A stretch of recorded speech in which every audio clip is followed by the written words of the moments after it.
بسم اللہ الرحمن الرحیم الحمدللہ رب العالمین والصلاة والسلام علی سید الانبیاء والمرسلین۔ 30 جولائی بروز اتوار سینٹ آف پاکستان کا سیاہ ترین دن ٹھہرا،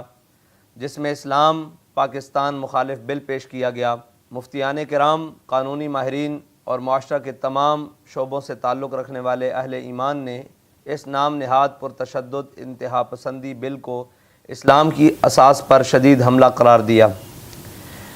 کفر کے ایجنڈے کی تکمیل کی خاطر اسلام کو پرتشدد انتہا پسندی سے جوڑ دیا گیا۔ شہریوں کے بنیادی حقوق پامال کیے گئے، انسانی حقوق کی سنگین خلاف ورزی کی گئی، آزادی اظہار رائے پر قدغن لگائی گئی، میڈیا کا گلا گھونٹ دیا گیا، انفرادی اور نجی زندگی کی جاسوسی اور عزتوں کو اچھالنے کے لیے بھیانک منصوبہ بنایا گیا۔ یہ وہ بل ہے جس بل کو چھٹی والے دن عجلت میں پیش کیا گیا، جس میں حکومت نے اپنے اتحادیوں کو بھی اعتماد میں نہیں لیا، اور جب یہ مذموم بل پیش کیا گیا تو ارکان سینٹ بھی محو حیرت تھے کہ یہ شب خون کیسے مارا گیا۔ اس بل نے ہر پاکستانی کے دل کو چھلنی کر دیا، غریب عوام کے حقوق پر ڈاکہ ڈالا، میڈیا کی آزادی کو سلب کر لیا اور قادیانیوں کو مسلم قرار دینے کی کوشش کی گئی۔ وہ شہری جو اپنے حقوق کی آواز اٹھانا چاہتا ہے، اس حق کو یہ بل انتہا پسندی، افراتفری اور شر انگیزی کہتا ہے۔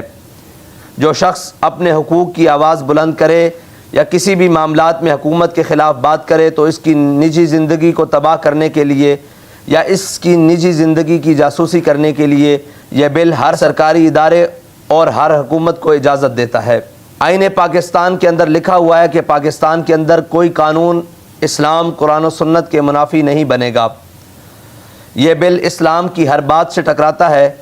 اسلام کی ہر تشریع سے ٹکراتا ہے، اسلام کے ہر قانون اور احکامات کے متصادم ہے۔ امام الانبیاء حضور پرنور شافع یوم النشور صلی اللہ تعالیٰ علیہ وسلم کے ہر فرمان سے ٹکراتا ہے، تو یہ بل صاف ظاہر ہے کہ شریعت کے بھی متصادم ہے، اسلام کے متصادم ہے اور آئین پاکستان کے بھی متصادم ہے۔ سب سے بڑھ کر بل کے مندرجات کے مطابق دین، شاعر اسلام، مقدسات اسلام اور ختم نبوت کی توہین اور کھلم کھلا گستاخی کرنے والے کو نہ مجرم سمجھا جائے گا اور نہ ہی دائرہ اسلام سے خارج۔ قرآن و سنت کے مطابق 73 کے آئین میں مسلمان کی تعریف کو بھی بدل دیا گیا، چنانچہ قادیانی اور گستاخان مقدسات اسلام کو بھی مسلمان کہنے کی مذموم جسارت کی گئی۔ نیز 295 کے قانون کو عملاً غیر مؤثر قرار دینے کی بھرپور ناکام کوشش کی گئی۔ اسلامی فکر کی آبیاری کرنے والے مدارس اسلامیہ کے نقوش کو مٹانے کے مذموم عزائم جیسے بدترین کفر کے ایجنڈے کو شامل کیا گیا۔ تحریک لبیک پاکستان اس اسلام مخالف بل کی شدید مذمت کرتی ہے اور کفر کے تمام منصوبوں کے خلاف ہمیشہ میدان عمل میں ہے، اور تحفظ اسلام، تحفظ ختم نبوت، تحفظ ناموس رسالت اور تحفظ نظریہ پاکستان، بقائے پاکستان اور حقوق عوام کے لیے ہمیشہ میدان عمل میں رہے گی۔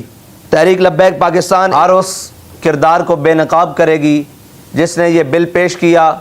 یا جس کی خواہش پر پیش کیا گیا یا جو اس پر خاموش تماشائی یا خاموش حامی رہے۔ انشاءاللہ تحریک لبیک پاکستان اس کو بے نقاب کر کے عوام کے سامنے لائے گی۔ اس بل کے ظاہری و پوشیدہ کرداروں کو اور کفر کے اعلی کاروں کو یہ پیغام دینا چاہتے ہیں کہ انشاءاللہ اسلامیان پاکستان تحفظ اسلام کے لیے، تحفظ پاکستان کے لیے اور حقوق عوام کے لیے اپنے آخری خون کے قطرے تک قربانی دینے کے لیے تیار ہیں۔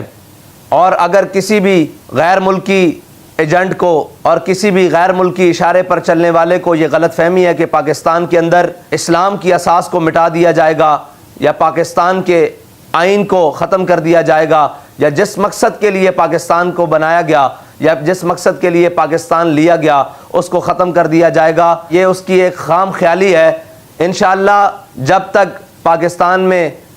امام الانبیاء صلی اللہ تعالیٰ علیہ وسلم کے عشاق بستے ہیں اور اپنے وطن سے محبت کرنے والے پاکستانی رہتے ہیں، اس آخری سانس تک تحفظ اسلام کے لیے، تحفظ پاکستان کے لیے اور عوام کے حقوق کے لیے انشاءاللہ میدان عمل میں رہیں گے۔ لبیک یا رسول اللہ لبیک، لبیک لبیک یا رسول اللہ لبیک، لبیک لبیک یا رسول اللہ لبیک۔